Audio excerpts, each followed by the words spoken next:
Happy Friday. My name is Mike Rispoli. I'm the Senior Director of Journalism and Civic Information at Free Press. Welcome to the event New Horizons for Publicly Funded Media, Building a Civic Information Infrastructure. This event is being co-hosted by the Media Power Collaborative, Future Film Coalition, Institute for Nonprofit News, Lion Publishers, and the National Federation for Community Broadcasters. Um, Before we get started today, I'm just going to say a few words, provide some framing remarks, and then we're going to bring on our panelists for a conversation, and then we'll have about 15 or 20 minutes at the end to submit or to answer questions from the audience. If you do have any questions, just please add your questions into the Q&A. We'll collect them and we'll be able to discuss those and respond to those at the end. Just as a reminder as well, this is a public webinar, it is being recorded, and it will be shared afterwards. Okay. Oh, and also for those who are maybe new today, the Media Power Collaborative is a national coalition run by Free Press, made up of about 400 leaders in the civic media and journalism space as a way to learn about media policy, get involved in advocacy work to support informed communities, and to connect with people and make change in your community. So we're really excited for you all to be here today. If you're not a member, you can sign up and check us out at mediapowercollab.org. So just to start, before we hear from our panelists, really excited about this discussion today. I just wanted to share a few thoughts here at the top, just as a way for us to frame this conversation. We talk a lot at the Media Power Collaborative of how can we grow opportunities and windows to create policy change, especially at the state and local level, so that we can invest in local news and civic information. And uh, I think we can say without a doubt that we are in a huge window of opportunity to really rethink how to sustain a public interest media system. The Corporation for Public Broadcasting's closure marked an end to the foundational era of public media, but it didn't mean the death of public media in this country.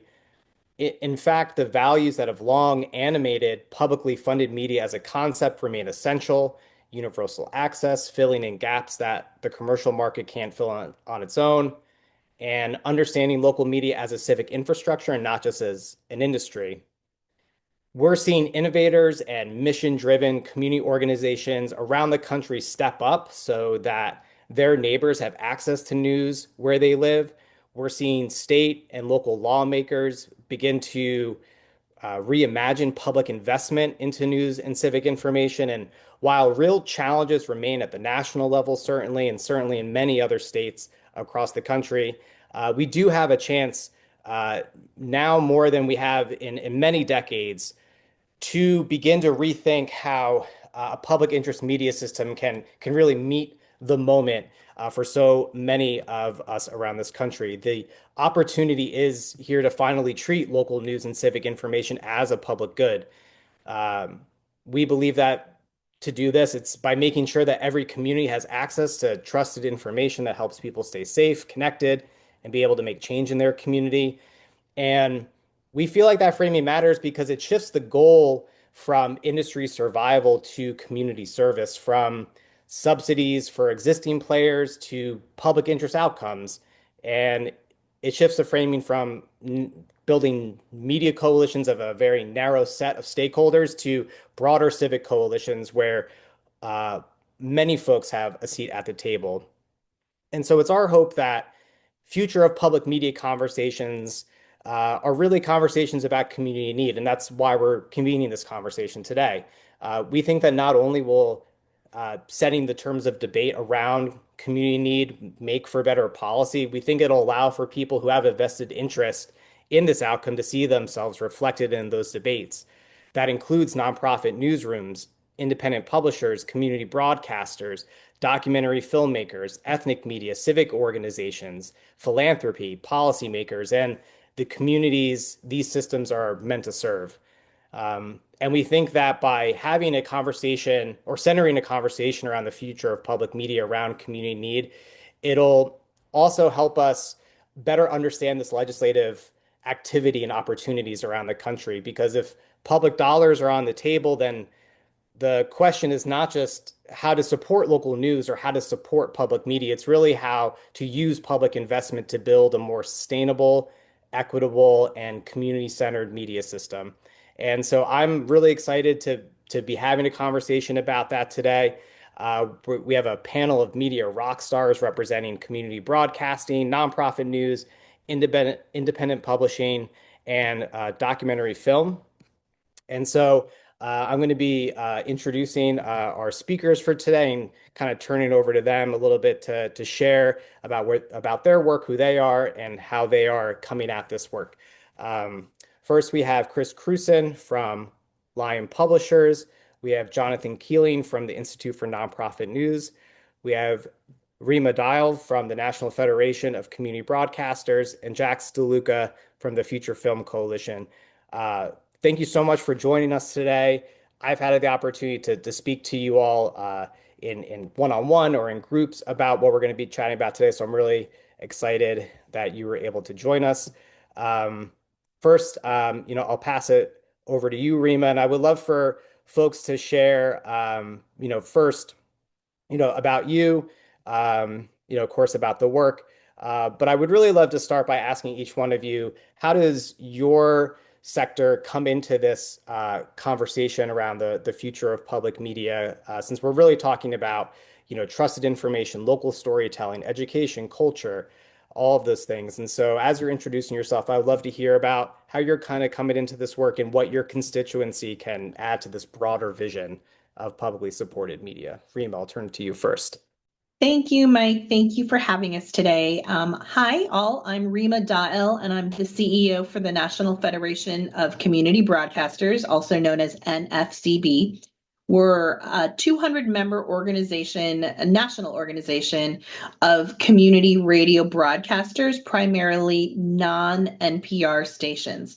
Our stations primarily represent tribal, BIPOC, HBCUs, historically marginalized communities and multilingual communities. 63% of our membership is in rural regions, and most of our members have budgets of $100,000 or less, and more than, or actually just under 50% have budgets of $50,000 or less. And this is all really important because very different from commercial radio or our NPR sister stations, the average number of volunteers per NFCB member station is 125. So, Mike, to answer your question directly, what does NFCB bring to the table within this post-CPB environment is really about making sure that hyper-local broadcasters like community radio stations are serving not just their audience, but their community. And how they do this is bringing on these 100+ volunteers that act everything from frontline staff answering the phones, their DJs, their hosts, their volunteers, but then they also step into the roles as program director, engineer, or janitorial staff. And the most important thing different also from the news and information system providers that are in the Media Power Collective, the NFCB membership brings in the cultural piece. Most of our stations are dual format with not just news and information or spoken word, but they play an eclectic sort of music, everything from Americana to hip hop, jazz. I also learned that swamp punk rock is a thing coming out of Louisiana. So it's an eclectic group of folks, but this is also where community broadcasters are civic infrastructure for both arts and the economy. And I know Jax will be talking about that a little bit. But we also bridge the gap with INN and Lion because we are also community information and news providers. Thank you, Mike. Great. Thanks, Rima. Jonathan, I'll pass it over to you to share a little bit about INN and kind of how you are positioning yourself and thinking through this future of public media conversation. Yeah, thanks, Mike, and so glad to be here with Rima, Chris, and Jax, some of my favorite people. I'm Jonathan Keeling from the Institute for Nonprofit News. We're a 520 plus member organization from coast to coast, and even into the Caribbean and Canada. Um, Primarily digital organizations, but all nonprofits and committed to independence and transparency and community service in the journalism work that they do. It's really baked into the model.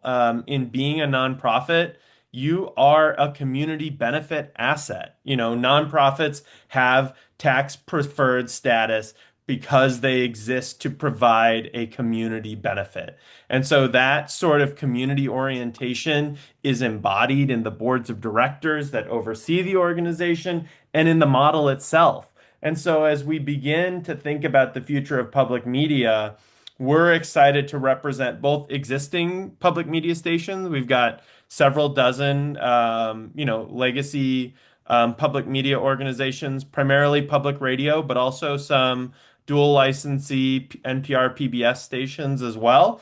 And then a whole crop of innovative community first, digital first organization that are trying to reinvent what it means to do journalism for and with communities and not just about communities, and really centering communities that often have been ignored by legacy media outlets. And they're doing it in really interesting ways. You know, we had our conference in Pittsburgh last week, which a great chance to talk about the Pittsburgh media ecosystem. And Public Source is one of our longer time members. I think it's a Lion member too, so Chris knows Public Source too. But really innovative. You know, that organization is partnering with libraries because we know that libraries are in the same business uh, of bringing information to people and helping them understand the world. But also partnering with influencers, getting their information out in vertical video from people that younger audiences trust. And so what I really think is important to know about INN member nonprofit newsrooms is they're putting the community back in community journalism. They are transparent and about where their funding comes from, and they're beholden to no one other than the benefits that their community needs. So we're excited to be talking about how that model fits into the future for public interest journalism that we need in this country and what it will take to ensure that all people in every community have access to trusted sources of news and information. Yeah, thanks, Jonathan. I appreciate you kind of laying that out and talking about your members. I was in Pittsburgh last week for INN Days. It was a great conference, and there was so much energy coming out of that. And you can't say that all the time about journalism conferences. And so I really appreciated, all the work that INN did for that great event and also kind of continue for your members. Um, Jax, I'm going to pass it to you. I'd love to hear from you, about yourself, Future Film Coalition, and how you all are engaging in this conversation around the future of public interest media. Sure. Thanks. We're so excited to be here and speak with you all. Future Film Coalition, we are a national alliance that represents filmmakers, producers, film workers, distributors, even sales agents and people who work at film festivals and also independent non-chain movie theaters across the United States. And our members operate across the full film and media supply chain and are predominantly small businesses and independent companies that are embedded in local economies and communities nationwide. And this is really important and what sets FFC apart from other types of collectives and unions for the film sector is for Future Film Coalition, we are representing people who are operating independently and are not part of these larger chains. And across the United States film and television industry at large, approximately 92% of those 100,000 plus businesses employ fewer than 10 people. So this means that we are a film and media supply chain of small businesses And it's really important to just keep hammering that home because a lot of people who work in this industry forget that they're also a small business that is operating as a public good and offering public infrastructure and contributing towards community information and civic media. And so, for us at Future Film Coalition, we know that the future of independent film relies on competitive, open, and fair markets for the creation and distribution and the exhibition of the work that is created in this independent sphere. But we also are facing constraints that are very similar to what the local news and the journalism fields have been facing. And that is due to heightened market concentration and algorithmic gatekeeping, and also the contraction of distribution pathways. Thank you, Netflix and Paramount Warner Brothers merger pending still, not over. So for us, we are really representing those entities. So that's one hat. And the other hat that I wear is as a Shorenstein documentary film and the public interest fellow, where I've been working on developing out and building on all of this amazing research and policy engagement that the local news and journalism fields have been doing, and thinking about how we take this term of civic media and expand it to become Civic Media 2.0, because we know that between local news, independent journalism outlets, and those people who work in community media and at these nonprofit independent film organizations who are representing people who are playing the role of local journalism that's underrepresented, or they're information sharers and culture bearers and people who are really integral as part of the community information sharing mechanism, which is part of the public sphere.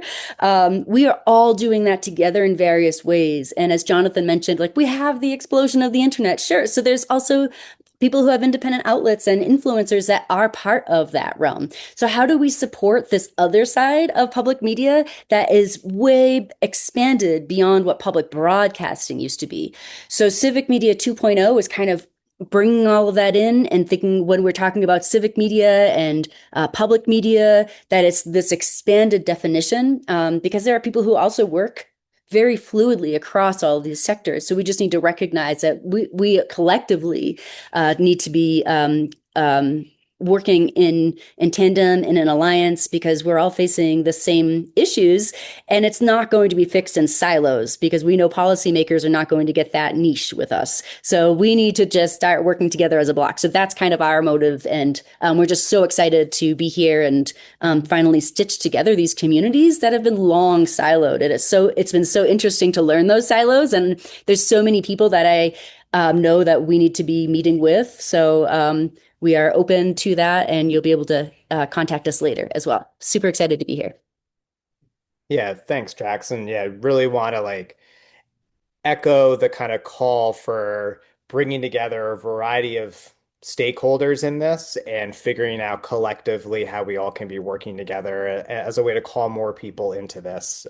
So I'm appreciative of how we are beginning to stitch some of this together.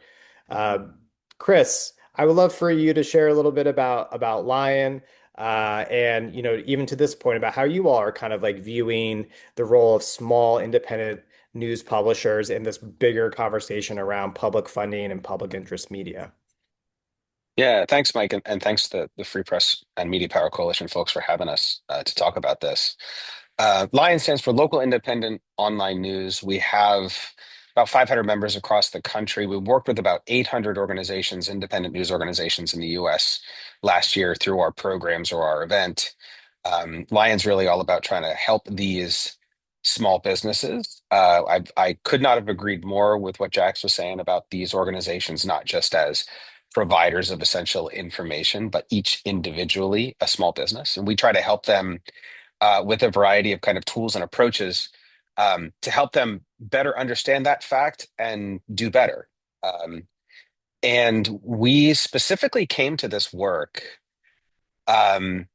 starting with a national bill that purported to help local news that was written by the legacy print newspaper lobby.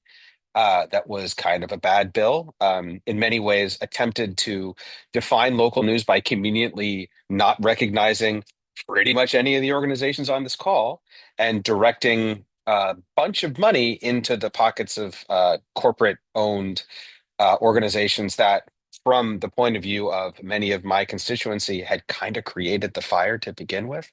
They cut back to keep profit margins high, laid off a bunch of journalists, and from that sprung a lot of the Lion members, I'm sure many of the INN members, in order to attempt to fill information gaps and things that existed in their communities. We did a similar thing in California when the bad sort of baby bill didn't pass at the federal level because um, for very many complicated reasons, they kind of tried to sneak it in a defense. But it's been wild to pay attention to the policy space, you guys, like not as a reporter, but as like somebody involved in helping the sausage making process. It's been fascinating. So the national one didn't pass. And now we've been kind of playing whack-a-mole at the state level ever since with this kind of bad idea popped up in California, didn't pass in California. Um, and through this process, I learned a lot about where we can contribute. Because if you think about it, it's easy to get disheartened. Um, the easy fix for the local news crisis is being presented by lobbyists who are paid by places like the News Media Alliance. And if you have time, go Google the salary of the CEO of the News Product Alliance. It is just shy of $1 million a year. In some of these cases, they're talking about trying to essentially subsidize their existing operations. And I made a lot of mistakes in the first year because we didn't have a policy arm. We didn't have anybody hired in this role, and all we knew is I was sort of sitting up saying, "Hey, this is a bad bill," and that felt kind of bad. Where we discovered um, a place for the members of the Lion constituency that I think in our work over the last couple of years, especially in states like Oregon, especially with organizations like Free Press, like INN, it's great to see them involved in this process, like REMA. Um, and I don't mean to snub you, Jax, we just haven't done this together yet, but I'm sure we'll get there. It's just a matter of having our constituency. It's not Lion that should be standing up and talking about what Lion thinks is important. I mean, I'm happy to do that, but how Lion exists is as a connector and an amplifier and a resource so that people who are providing this essential level in communities across the country can raise their hand and talk to their lawmakers and say, "Hey, what about me?" It's great that you want to try to make publishing great again. And really, that's what a lot of these efforts, by the way, tend to be an effort to kind of roll back the clock to when everybody understood what a local newspaper was and what it did.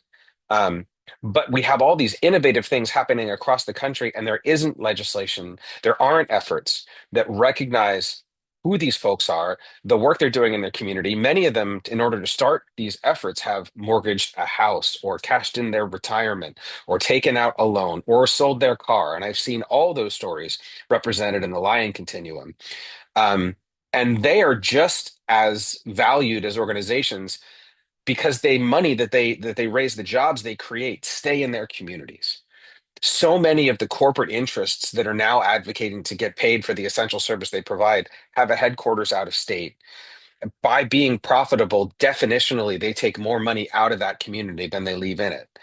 And the efforts that all of us in this call are representing are the exact and literal opposite of that. These are people who are deeply embedded in the civic health of their communities, trying their hardest to create essential information where none had existed before.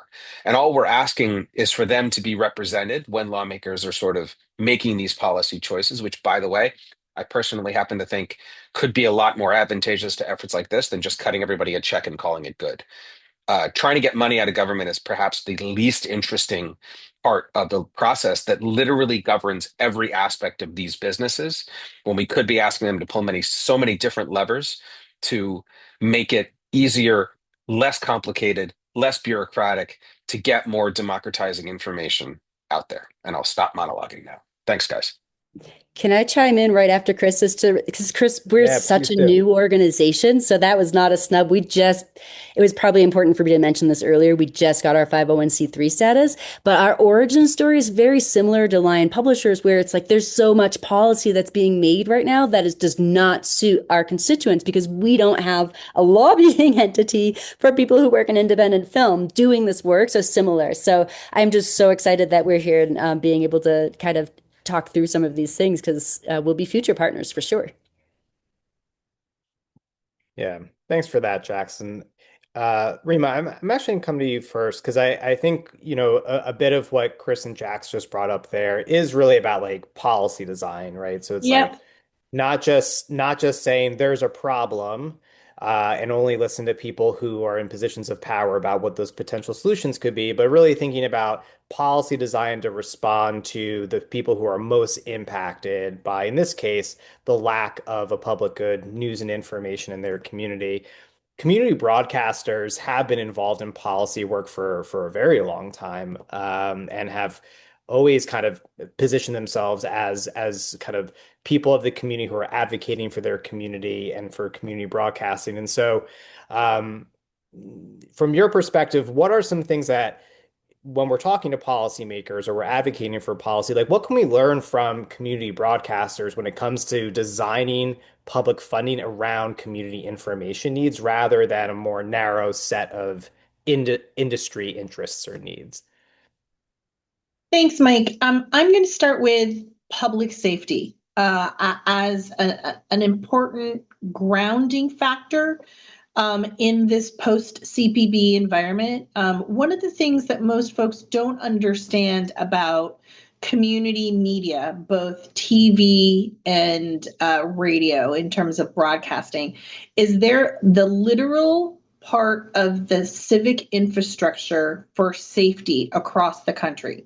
So when, where radio especially steps in, an AM and FM radio, and this includes low power FM stations as well as full powered FM stations, is that when, the electricity goes out, when cable TV goes out, it's radio is what's still available and on the air. And this is always why you hear the Red Cross or emergency preparedness say, make sure you have a battery operated or a crank radio as part of your emergency toolkit.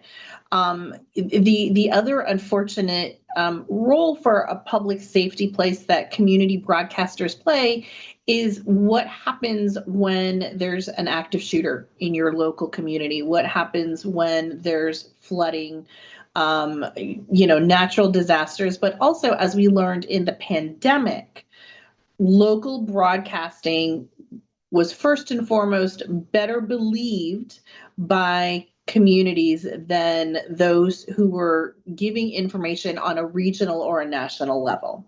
So that's the first thing. The second thing, Mike, is that community radio really, and this is where I'm so excited to do some more work with Jax and all of the stuff that she's doing in the film space, is we are a cultural companion. Not everyone can afford or has access to a Spotify, a YouTube, or a paid subscription for cable, for example. And so there are no paywalls for community radio, and music is an important through line that provides companionship to a lot of folks in various communities, both in urban, suburban, and rural. And then the third thing, and this is what you've heard as a through line from all of us, is we are part of a local economic infrastructure and engine. Not only do we play local, music from the new age Celtic band that might be playing down the street at the Irish bar, but we're also platforming the fact that you can listen to that local new age Celtic band at your local bar on the air. And it's really an important part of the small business, local business network that community radio represents. And this is oftentimes not placed in enough of a dollars and cents impact when we're talking about local policy, because we're now talking about being first responders in the community, being the literal civic infrastructure for our country in terms of being a trusted local messenger, and then a cultural companion. And that's a lot to kind of like thread a needle through, very short conversations that sometimes our folks can have in the public policy format. But this is where NFCB is helping not just our members, but folks in the public media system across the board, where we will be bringing national data sets on what is needed by rural audience, not just in the news and the information space, but also in the cultural companion space. Thanks, Mike. Yeah, thanks, Rima. I appreciate that. And um, for, Jonathan, I think one thing that I would love to hear from you, and like Rima talked about this, is like really this idea that, you know, news and information providers building like a healthy ecosystem at the community level. INN members are doing that every day, and they do that a lot through collaborating with a lot of other people, nonprofit newsrooms with public media stations and civic institutions, the communities they serve. Um, I'm really interested in hearing from you what you've seen work well at the local or regional level when it comes to people coming together to solve these information gaps, and what those examples I think can teach us more broadly, because if newsrooms are working together and collaborating on producing content, we also need to be moving folks to be collaborating together around policy change and around kind of like more informed communities. And so what have yeah, I would love to hear from you, like what's working at the local level and what can we learn from that? Well, there's so much working at the local level, Mike. That's the good news. And it's on different scales and different places. I I live in Minnesota. Shout out to anyone from Minnesota in the room. I know I saw some people on the attendee list I recognize. Um, and Minnesota has a really active public policy coalition that encompasses nonprofits and for-profits all working together. But that works because those organizations have been collaborating for ages beyond that. They're collaborating editorially, they're collaborating, potentially in funding, they're collaborating all sorts of ways. We can look at Chicago, which has one of the densest networks of local digital nonprofit primarily, but also some for-profit news organizations where collaboration is part and parcel of what they do. They work together on voting guides or, they work together on collective fundraising campaigns. And, we've seen that in other places too. Back to Minnesota, there was a big, I know there was a national local news day. There was also a Minnesota local news day that followed shortly thereafter. I mean, these organizations are coming together and working together to advance their shared interest. And there's nothing quite like collaboration to make more collaboration happen. It's a muscle that develops from practice. One of the things that I like about the Minnesota collaborative model is it's been really intentional to get beyond just news organizations. I talked about what they've done in Pittsburgh at Public Source with libraries, but when Minnesota was creating its civic media coalition, they actually went around the state and had meetings and explicitly sought to bring in people who aren't journalists or news entrepreneurs or publishers. They brought in, everyday people. They brought in librarians. They brought in the people who are living the shifts in the local media economy to understand what they need, what would make their lives better. And I think, Chris, I think you made this point. I mean, I'm all for tax credits that support journalist jobs. I think that's great. But I also think we can do so much more than that when we start thinking about what is it that people need to be active, engaged participants in their communities. To know who's on the ballot when they step into the voting booth, to know, maybe how to sign their kids up for summer camp or anything like that. So I think if we really think about who it is we're trying to serve with information, um, we can develop much better policies. I think, Mike, you were really involved with creating the Civic-Information Consortium in New Jersey. I think that's been really successful. I think every year it's a struggle to get that reauthorized, but not because it's a bad idea, because getting money from government is hard. But I've been encouraged to see conversations about that happen in Pennsylvania, and elsewhere. So, I think we develop better solutions when we really think about the people that journalism is trying to serve and how can we structure those incentives to make sure those people are getting the information that they need. And I think nonprofit newsrooms have been thinking about those who've been excluded for a long, long time. And I think making sure nonprofit news organizations are at the table and able to benefit from these programs ensures that more people are going to benefit from these sorts of investments. And the good news is nonprofit news organizations are not out for themselves. Our members are just as thrilled when everyone gets funding, when everyone has a chance to succeed, as long as it is really benefiting the people that we're trying to serve. And that I think is the bottom line. Yeah, thanks for that, Jonathan. And yeah, and I think the thing I'd add about the New Jersey Civic Information Consortium is as challenging as it is to go back year to year to ask for funds, because that thing has made a demonstrated impact on people's communities year after year. Folks all around the state, and especially folks outside the media space, are showing up in support of it, which is why it's been able to, sustain itself for as long as it has, even with Totally. those kind of year-to-year challenges. And so, and I think with that, Chris, I'm curious to hear from you. Jonathan was talking a little bit about how through this collaborative work, a lot of different people at the local level are filling in these gaps, doing good work, but are often under-resourced. And, I know that a lot of Lion members are very much a part of that ecosystem. And so, like, when it comes to designing news policy, it can be tricky because the problem isn't just that lack of resources, it's like a structural imbalance, right?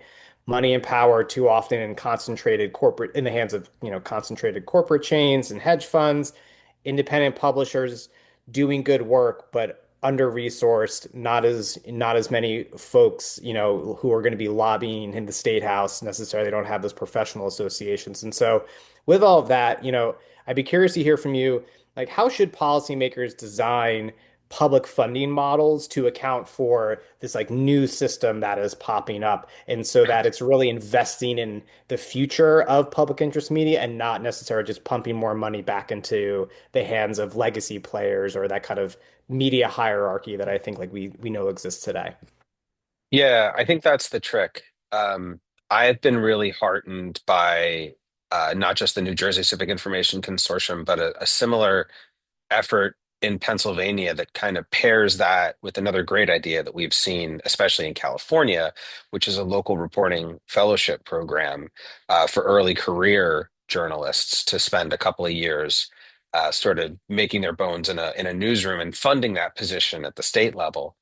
And they've, I think at this point there's maybe 150 journalists maybe that have gone through that and strengthened newsrooms up and down of all sizes in California. So it's really exciting. I live in Pennsylvania. I spent most of my career there, except for random years in Southern California.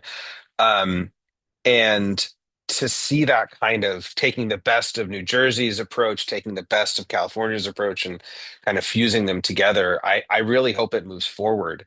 Because I'd love for the bipartisan energy that fueled that measure out of committee to kind of keep it going. What a civic information consortium and funding application process does is put the community at the center of the decisions.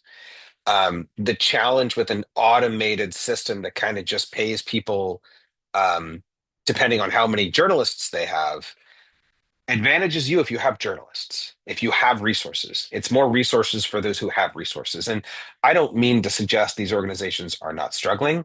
I used to work at a bunch of newspapers that were 3 or 4 times the size, when I worked there than they are today, before they got taken over by kind of like strip mining corporations.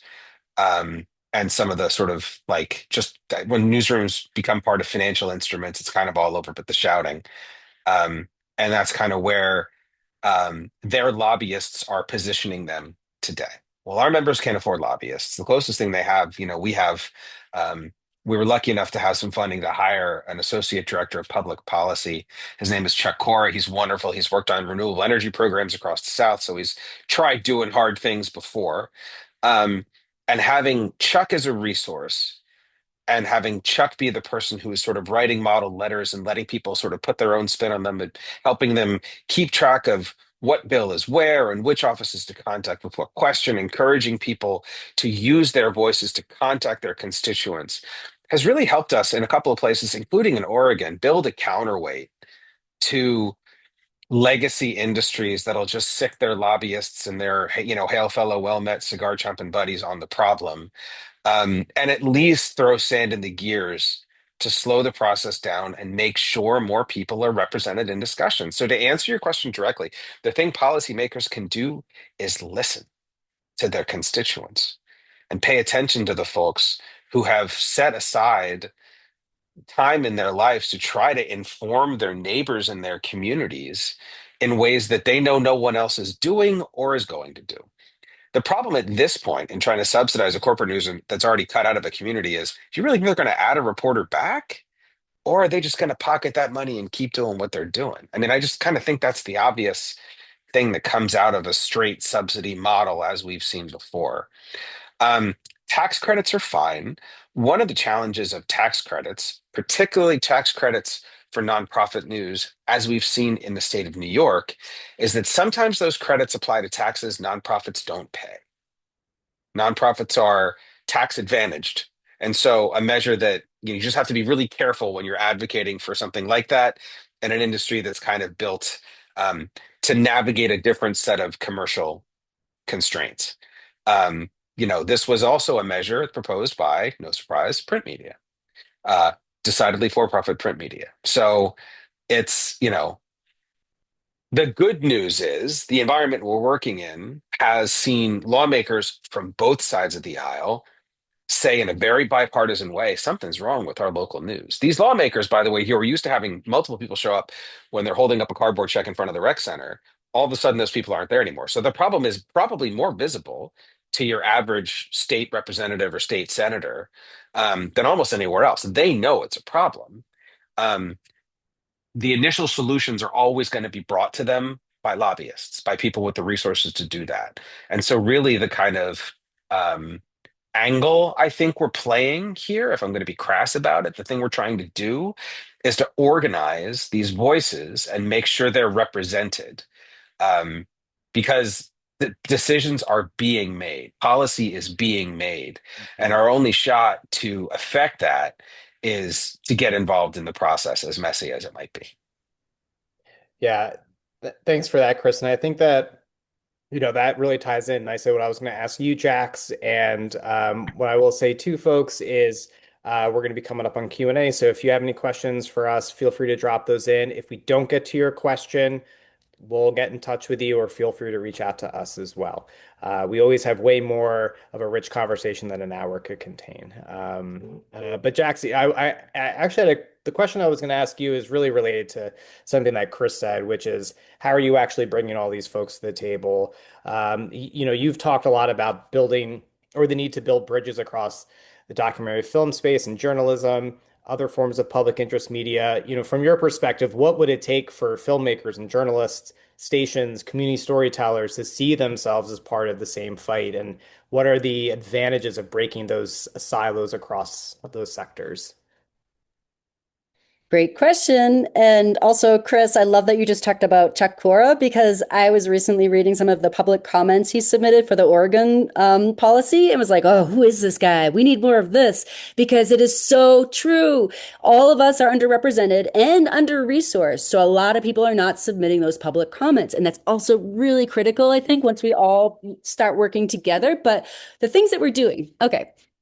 So Future Film Coalition and Shorenstein's documentary film on the public interest program and myself will be convening some people soon. But first, this summer, I'll be working in tandem with hopefully all of you to build out regional civic media cohorts, because we also see that civic media is public infrastructure, and we need people to understand that we need to fund it that way, and that we need to make these into durable, community-governed funds that both filmmakers and journalists and community media organizations and cultural organizations and independent businesses, many of which are nonprofit, the ones that are keeping people on the ground informed and connected. I want to set up these regional cohorts in conjunction with all of you, so that way we can learn together and build those bridges and build trust. Because I think and we know this in the documentary field, it's as nuanced as the journalism and local news field is. And we understand this when you're talking about, Chris, you were just mentioning how with the local news infrastructure and thinking about how local markets for like digital or for advertising revenue that used to go back into a community. Now that money goes into big tech. Similar things happening in the independent film sector, because previously there would be different ways that filmmakers could make money on the back end through syndication or from doing different regional rights and through sales or even DVDs. Those don't exist. But and then now independent film and media alongside you all, we're facing that fallout from the CPB rescission. But also we have that streamer dominance, but we also have never really had a perfect public media system in the United States. And we need to figure out how we together can mobilize public communities to feel invested in having that back. And there's a few different mechanisms that could be really fruitful if we're working together. And some of those, if we were working as one ecosystem and not separate sectors, is voter approved tax collection mechanisms. That could be something where there's a few models of that in the arts and cultural space. There's the Doors Open program in Washington, which is a county level pilot that actually takes just 1% of the sales tax, and then they redistribute money to fund nonprofit organizations. So imagine if there was a similar thing that could fund civic media cohorts in different areas. And there's different versions of this, I know, obviously with the New Jersey Civic-Information Consortium. But what might be different about this is if you make it into a voter-approved tax collection mechanism, I don't think you have to renew it on the ballot every year. I think it's actually every few years. So you don't have to like fight for that money each year. And also in Colorado, they have the Science and Cultural Facilities District model, which is a voter approved sales and use tax of also 1 penny, but on every $10. And what's so interesting is this is a 7-county tax district in the Denver area. And in 2023, that tax mechanism generated 86 million alone just for that regional cluster. So imagine if we were to mobilize people and work together in that sense so we can fight for that together. But then second, the other thing that we're building cohorts to work on is, and I know that this has been something in the topic in the local news and journalism field, is tapping into the digital advertising revenue.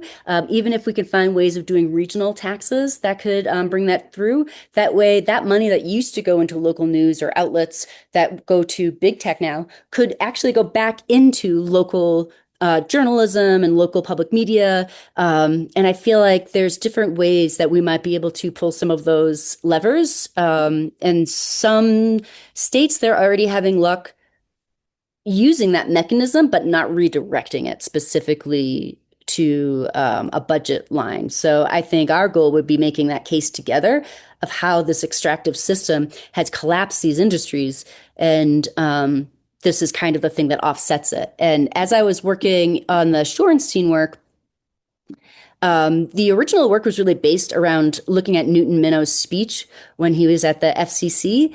And he did that famous speech titled Television in the Public Interest. And during this speech, he referred to American commercial television programming as a vast wasteland because he had a deep concern with how there was too much concentration of power in the hands of the networks. And this was in 1961. And just what's so crazy is like now we could continue to say that this is an issue. So we need to mobilize the public together to continue expressing concern of how these public interests are not being served through these information and communication channels. So that is something that Future Film Coalition will be working to mobilize as these regional cohorts in the next month. Yeah, awesome. And thanks for that, Jackson. Folks should, keep an eye on that. It sounds like there's like a lot of different ways for people to get involved. Um, we've got a few minutes for Q&A, always more questions than we have time for. So I do appreciate everyone submitting questions. And like I said, if we don't get to it, we'll be able to follow up with you or feel free to follow up with us. Um, so I'm going to try to synthesize a few things to like give folks a few things to respond to. So, um, there's this one question in here about pointing to any research around the economic benefit of investing in these smaller publications versus, kind of what corporate media orgs bring to the table. And so I'd be curious to hear, from you all, whether it's economic benefit, of course, if there's any research around that you want to share. But I think a key thing is here is how are we positioning this kind of growing field and the benefit that it's bringing to communities as the thing to be in, for public investment as opposed to kind of like the more like legacy systems. And so I'd be curious to hear from folks what things you're seeing on the ground in terms of like actual impact in the community. Jonathan, I saw you came off mute, so why Yeah, I don't you? mean, a couple things, and I want to be careful and say there's not a ton of research, I think, that examines specifically these organizations versus other types of local news organization. But there's one study that I'm really familiar with, done by Nick Usher a few years ago, that examined the rates of public corruption prosecutions in markets or districts with INN members and without. And I don't remember the exact number, but there was a statistically significant higher rate of public corruption charges and convictions in markets that had an INN member than those that didn't, with the premise obviously being that thanks to robust public service journalism, malfeasance is being raised to public consciousness at a much higher level. So it's a Nick Usher study on public corruption. I'm sure you can Google it and find it. The other thing that I want to mention that is, Damon, you're the best. You're a gem. The other thing that I want to mention is there is a recent report from Rebuild Local News that found broadly communities without media in general are paying more than $1.1 billion. That's billion with a B in higher borrowing costs because of the lack of local news. Now, that doesn't separate types of local news, but I think that's real money. Starting to talk about how investments in local news can be self-funding through reduced cost of government. Those are the sorts of things that I think are really worth talking about with leaders about why investing in local news is good for all of us. So both of those two things I think are really important research to keep in mind. I know Damon's crew. I'm part of a working group that's working with Damon and some other academic researchers on just this kind of study. So I'm confident that the very big brains in that crew will be sending out some updates about what they have found. I think for us, the key has been drawing the distinction between independent media and other forms. Not, there are for-profit members of Lion Publishers that aren't profitable, but an LLC is the fastest and the easiest way for them to start filling the needs they see in their communities. And so, um, you know, the the things we talk about, them being small businesses and employers and contributors to communities in ways that are non-extractive, um, tend to focus lawmakers a little bit differently when they see them through that lens and not just as kind of another handout. Um, and I've been hopeful that the nature of that conversation of these businesses can succeed in even red states because they are also employers, they are also businesses. Um, one of the measures that's sort of been passed around but hasn't really advanced it very far have been tax credits for advertisers of local news. And so we've seen that happen. The other thing, by the way, that has been a smashing success in New York City and San Francisco and other places are taking existing budgets for advertising from city departments and making sure that those are equitably distributed among independent news outlets and not just kind of sent to kind of the big, in the case of New York City, I think it was the New York Times and the New York Post. And instead, a lot of those dollars are now reaching dozens of independent organizations administered by CUNY's Center for Community Media, which is a great program. And there are model bills for that that would be easily replicable in any sort of place that has an advertising budget like that. We have some innovative members inside Lion, including El Timpano, I believe also a member of INN, that's done great work providing civic information to immigrant communities. And those are programs and campaigns that are funded by city and state and regional government. And I think Madeline's written a playbook about how to tap that and take advantage of that kind of program for other organizations kind of looking to build a similar effort. Are you able to share that link, Chris? Yeah, yeah. Well, I don't know if I can share it with everybody, but I'm sure Alex can. We can definitely follow up with that link for folks. Rima, go ahead. Yeah, so I think, okay, so this is going to be a hot take. So this is off the record. But, a few of us were at the Night Media Forum Summit earlier this year. And the time that we were there for the 2 days that community was mentioned was maybe 5 times throughout the 2-day conference.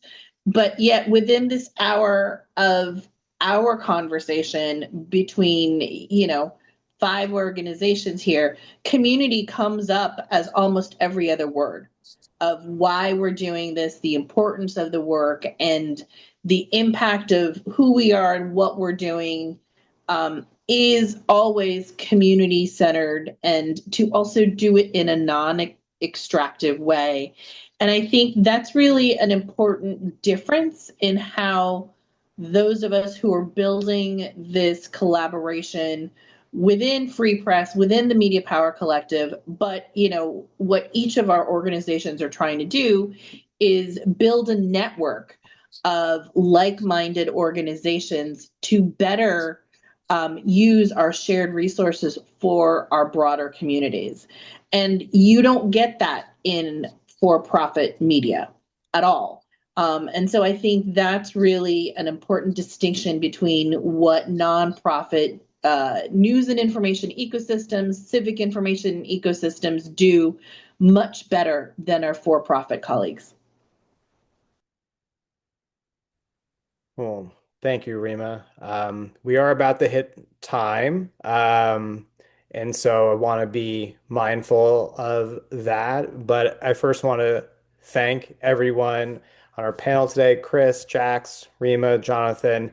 Appreciate you joining this call. This is the first of many conversations that we're going to want to be having around investing in the future of public interest media. And I think it's important for us as we're moving forward and we're kind of looking at what public media and its future will look like in this country, that we continue to think expansively, that we continue to center community, and that we continue to move forward with the understanding that by working together and by listening to each other, that is how we expand the pie and that is how we serve our communities. And so I appreciate everyone's continued encouragement to work across sectors and across coalitions. Thank you so much to our panelists for joining. Thank you, everyone who has stuck with us until the 2:01 mark here on the East Coast. In terms of next steps for what you can do, if you're not a member of the Media Power Collaborative, check out mediapowercollab.org. You can sign up. You can participate in the collaborative as much as you want, as much as you're willing and able. We'll send out a quick survey as we wrap up this call, and feel free to contact us. You can contact my colleagues Alex and Ching over at Free Press, and certainly you can reach out to Rima, Jax, Jonathan, or Chris. You can see their contact information there.